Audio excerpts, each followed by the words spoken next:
आज तर दिवसाची सुरुवातच कामापासून झाली, कारण की भाऊला जावं लागते पाठ म्हणून लवकर सुटायला लागतं. बाहेरचं स्वच्छ झालं की मग सगळं स्वच्छ वाटतं.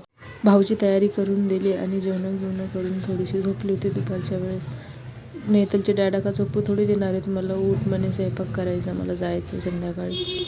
मी एकीकडे भाजीला फोडणी देत होते आणि नेतलचे डॅडा आलू शिलत होते. भाजी करून घेतली आणि चपात्या पण लाटून घेतल्या, कारण की यांना जायचं होतं. त्यांचा टिफिन पॅक करून दिला. दादाला वाटत होतं की त्याची डॅडा ड्युटीला जाऊच नाही, माझ्याजवळच राहावं असा बघत होता डॅडाला. रोज असा करतो नखरे, डॅडाला जाऊ देत नाही ड्युटीवरती. याला पण काय वाटते काय माहिती त्याला. मांगलची कामं राहिली होती, चला म्हटलं पटकन आवरून घ्यावं, दादा परेशान करतो नंतर मग मला. रॅकला भांडे लावून दिले आणि गॅस पण माझी वाट बघत होता, कधी येते मला बाई स्वच्छ करायसाठी. चल म्हटलं बाबा, तुला पण स्वच्छ करून घेते. गॅस, किचन, ओटा स्वच्छ करून घेतला आणि झाडू पण मारून घेतलं घराला, कारण की दादा झोपेल होता. म्हटलं चला पटापट कामं आवरू द्या. झाडू मारणं झालं की आता झोपायचंच काम आहे. चला बाय, आजच्यासाठी एवढंच होतं.